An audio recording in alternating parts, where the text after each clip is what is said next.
Hello everyone, આજે આપણી સાથે છે મિસ્ટર ચંદ્રકાંતજી અને મોસ્ટ રેગ્યુલર અને સિનિયર પર્સન છે SFW જીમના. તો ચંદ્રકાંત સર, આપનો એક્સપિરિયન્સ કેવું છે?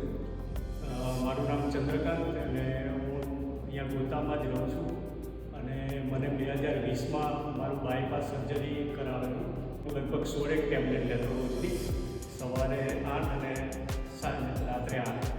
તો મને પછી બેચેની જેવું લાગ્યું મને ત્યાર પછી 2021માં તો મારું હેલ્થ બરાબર નહોતું. પછી 22થી મેં અહીંયા જીમમાં વર્કઆઉટ ચાલુ કરેલું છે અને રેગ્યુલર જે મારી 8 ટેબ્લેટ હતી એમાંથી આજે ઘણો ટાઈમ થઈ ગયો, લગભગ 4 વર્ષથી હું વર્કઆઉટ કરું છું. એમાં અત્યારે ફક્ત 2 જ ટેબ્લેટનું છે, શુગર અને પ્રેશરની સવારે.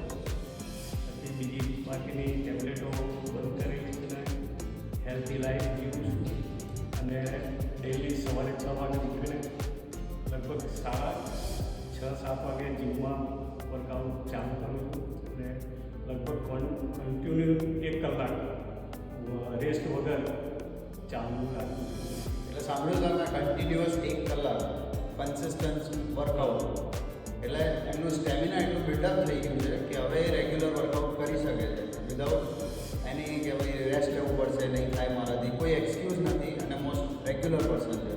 અને આપણું વર્કઆઉટ કર્યા પછી આખો દિવસ કેવું જાય છે? આખો દિવસ મારો એકદમ ફ્રેશ જાય છે. સવારે આજે મારી ઉંમર 63 વર્ષ છે અને મને કોઈ આજે તકલીફ નથી. એ 2 ટેબ્લેટ જે હું લઉં છું પ્રેશર અને શુગરની, એ ક્યારેક લઉં છું, વીકમાં 1 કે 2 વાર. એટલે રેગ્યુલર બી એટલે એનો મતલબ આપણે એ થયું કે રેગ્યુલર વર્કઆઉટ કરવાથી આપણે હેલ્થ બેનિફિટ મળે છે. હા, મળે છે રેગ્યુલર. અને 1 કલાક તો આપણે જીવન માટે આપણે કાઢી શકીએ છીએ. બિલકુલ. તો જે લોકો નથી કે ટાઈમ નથી મારી પાસે, એમના માટે કોઈ મેસેજ આપો? આપણે ટાઈમ તો બધાને આપણો છે 24 કલાક ઉપરવાળાએ, એટલે આપણા બોડી માટે બી વધુ નહીં તો ફક્ત 1 કલાક આપણે મેનેજ કરવો જોઈએ, એવું મારું માનવું છે. બહુ સારું કહેવાય.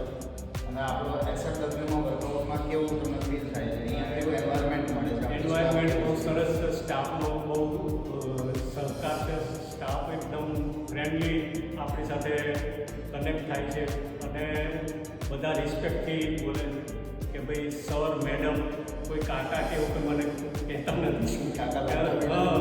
અને મને સર અને રિસ્પેક્ટ ખૂબ આપે છે અને મારું માન પણ જાળવાય છે અહીંયાથી સ્ટાફમાંથી. અને સ્ટાફ બહુ સરસ છે, તમે પણ જોઈન કરી શકો છો.